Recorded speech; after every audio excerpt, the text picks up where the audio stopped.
Now, there's a lot. The dowry is a question that you see on social media at least once a week.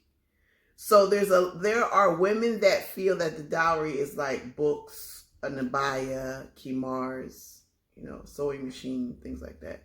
And then there are women who feel like the dowry should be 5,000, 3,000, things like that. Do you feel like there's a difference between those two women? I'm trying to figure it out myself. I don't know. Do you feel like the woman that wants books is not like the woman that wants 5,000? Or you feel like the woman that wants books has a different perspective, or is she a different woman? This is a whole different kind of question. Okay, look at it like this, right? I've called you, Saf. How much money would it be for, let's say, for instance, when Ali wanted to marry Fatima, and he had the message on the message also, he sold him shield, right? And he sold it, and then he got the money, or he gave him the money for it. How much would that be now? I've asked you that question before. You said roughly $1,000, right? Roughly, right? Well, we don't know how much it was, but we know that it was the most expensive thing that he had, right? Okay, so it was the most valuable thing that he had. So he basically, in my opinion, he gave everything he had to get married for the mahar. I thought that was dope. I think this is like a beautiful... People put it down like, oh, it was just a shield. No. A shield was a very valuable thing at that time. But I think that's a beautiful example of your means. What can you afford? Now, if you're a brother that's saying, listen, I got a 1-bedroom apartment. You can come live with me. I'm already paying all the bills, and everything's going to be this way. And all I have extra every month is enough money to give you books and X, Y, and Z. Now, she's marrying you for a lifestyle. Now, if y'all get divorced, what lifestyle is that?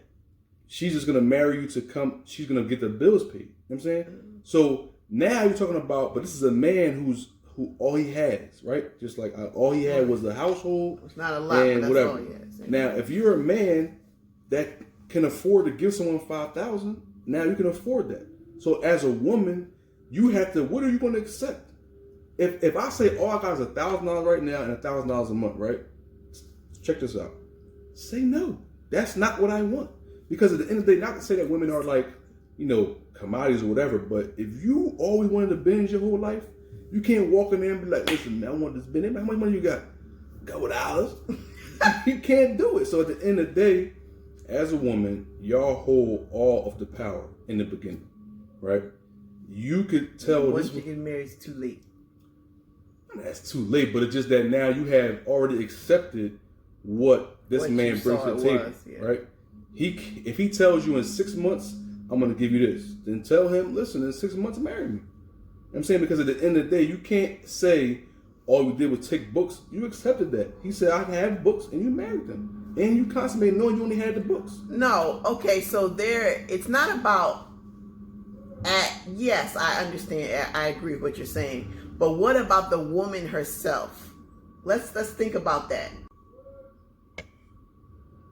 So the answer to that question, of course not, because every person needs to be judged individually. You might have a woman who has been through a lot in her life, been through 2-3 marriages, you know what I'm saying, grew up in a situation that she just wants a family.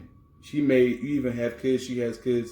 She might just want the household dynamic, and that man that might not be that rich may have a strong Islam. He may be like the kind of man that she's attracted to, the kind of man she could see a future with. So now at that perspective, the initial mahar might not be a big deal for her.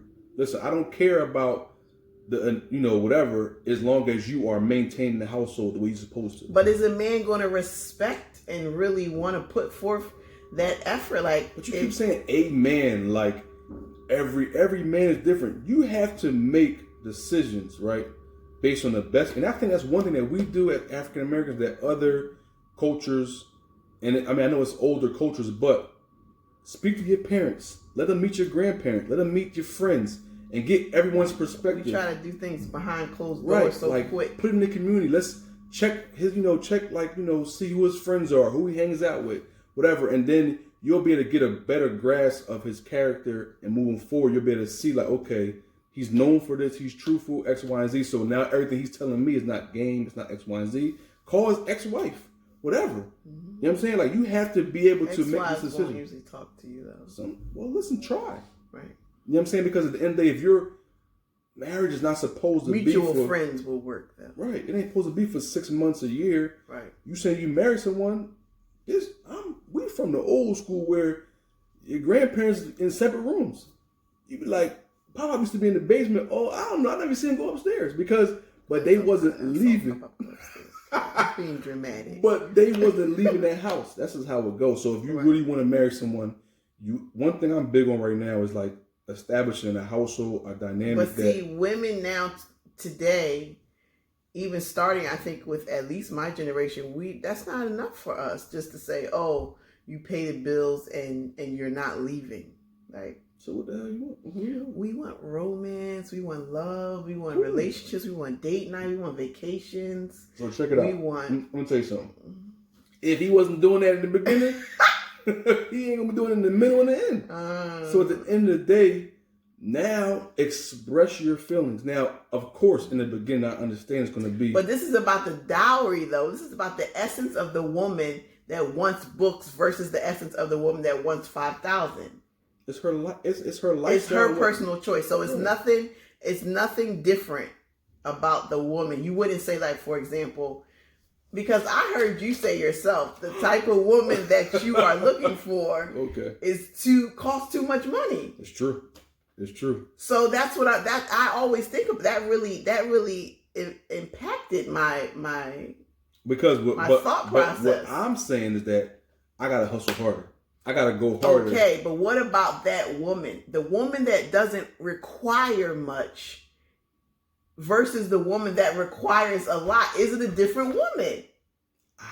I can't. Is that the woman that, say, for example, the woman that doesn't require the woman that doesn't require much, is she still gonna cook, clean, hustle, have the mindset of, building for the future? Or is she kind of just like has low standards? No. Now, is that what it's about? No. Versus the one that wants 5,000. Is she ready to hustle, ready to cook, ready to clean, ready to be obedient, ready to be down? Is that what it is? I mean, does she already have money, so she doesn't want books because she can buy her own books? Or is the one... I'm just trying to find out. This is like a phenomenon that I'm so interested in. This could be like 7 different people, because a woman could have her own money and she could have all the characteristics that you were looking for and not really care what you bring to the table except for companionship and, growth, and just try to get to the next level. So you can't just say... Okay, so what's your answer? What's your final answer? I feel like that... He felt like I was badgering him. Okay, no, I'm just a good reporter. I feel like that you can't put any particular woman in a box. But I have met women who have their own stuff, attractive, see a future with you. They want a husband who's serious, like that's going to add to what she has, help her build, and not be playing no games. So that doesn't mean, and I've met women who wanted 5,000 and they felt like they was going to be a princess, and that's fine. I always look at things like so this. So it goes both ways. Both ways. Yeah, I look at it like this.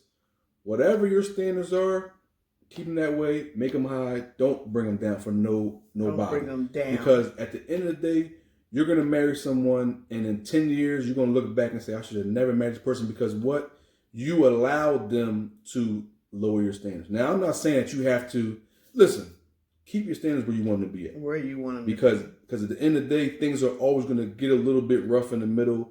You're going to have rough patches. And if you had this man doing all this stuff just to marry you, then he knows in his mind, he got to maintain that. He knows in his mind, I got to bring this to the table every single month, every single week, every single day. So that's my thing. If there is a woman that doesn't require much, is his effort going to be less? Like, so you're saying that the dowry does not have any effect on how a man views his commitment, his effort to maintain that marriage. I'm gonna tell you like this. I met a woman one time who wasn't living the best, financial situation, but I asked her, what makes you happy? She said, I'm already happy. I said, okay, so... Well, that doesn't have anything to do with it. But what I'm saying, it does. Happiness comes from you. It does. So, right. So then I said, okay, so how much do you need in order for like a person to marry? I want a house worth $200,000. That's what I want for me to marry someone, right? So now you like instantly you know this woman not playing. You know what I'm saying? So in order for you to marry her, you got to be going full blast all the time. And then so I feel like that kind of woman is gonna. I want to get driven. I want to get pushed. But a $200,000 house is only about $10,000 down. If you go through, you can go through Islamic financing. Everybody don't got $10,000. Oh, that's true. You know what I'm saying? So at the end of the day, when you meet that woman, you're gonna say, you know what? You gotta be able to say, you know what, sis, I can't afford you. But alhamdulillah, it's cool. You'll find that person. And then if you meet someone that's on your level or lower, and you can afford that, that's fine. But I do want somebody that's gonna push me. So in that perspective, that she expects says more from you. Right. So she says, yeah, we can get a house, but we want the goals is what really let me see how a person really thinks. So even if you say, I only want $50 right now and whatever her buyers are, whatever, right? Cool. But I want a house. And you can put that in the contract. And I want this and I want that. And let's have these goals. That's cool.